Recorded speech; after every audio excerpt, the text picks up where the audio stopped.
તમે જે પ્રોડક્ટની વાત કરી એમાં ખાસ કરીને માઇકોઝોનની શરૂઆત કરું માઇકોઝોન પ્રોડક્ટથી.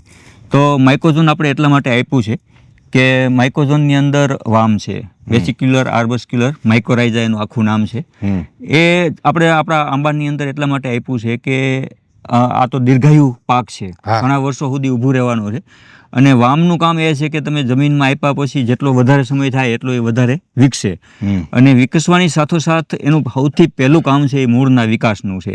એટલે આપણે આમાં એ એપ્લિકેશન આપી મારા ખ્યાલથી 20-25 દિવસ જેવું થયું હશે. 20 દિવસ. તો માઇકોઝોનનું કામ હવે એમાં સંપૂર્ણ રીતે શરૂ થઈ ગયું છે. જેમ દિવસો જશે એમ એ વધારે એક્ટિવ થશે અને એની જે કોલોની જમીનમાં બને એ કોલોની જેમ જેમ બનતી જશે એમ આપણને વધારે પરિણામ મળતું જશે. એટલે પહેલું કામ છે એના મૂળના વિકાસનું. બીજું કામ છે જમીનમાં ભેજ સંગ્રહ શક્તિ ટકાવી રાખવાનું. પછીનું જે કામ છે એ મૂળના વિકાસ જેટલો વધારે થાય એટલો આપણે બધા સમજી છીએ કે છોડનો વિકાસ એ સારો થાય.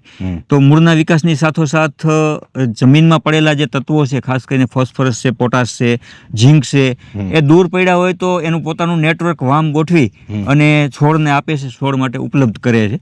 તો બહુ બધા એના કામ છે. બીજું એક હમણાં નવા રિપોર્ટ એવા પણ છે કે માઇકોઝોન પોતે નિમેટોડ એટલે કે કૃમિ છે એનું પણ ઇનડાયરેક્ટ નિયંત્રણ કરે છે. કારણ કે એના જે મૂળ હોય, મૂળની ઉપર જે ગાંઠું બની ગઈ હોય ને તો અહીંયાથી ખોરાક બનાવી ન શકે છોડ. તો એ ખોરાક બનાવવા માટે માઇકોઝોન એને મદદ કરે છે અને જ્યાંથી ગાંઠું બન્યું હોય એની આજુબાજુથી મૂળને બાયપાસ કરી દે છે. બરાબર. તો એનું પરિણામ તો આપણને અત્યારે થોડું થોડું દેખાય છે, પણ 20 દિવસ પછી જ મોટા ભાગે કામ કરતું થાય અને તમે જેમ જેમ આનું અવલોકન કરતા જઈશો એમ તમને એનું પરિણામ દેખાતું જશે.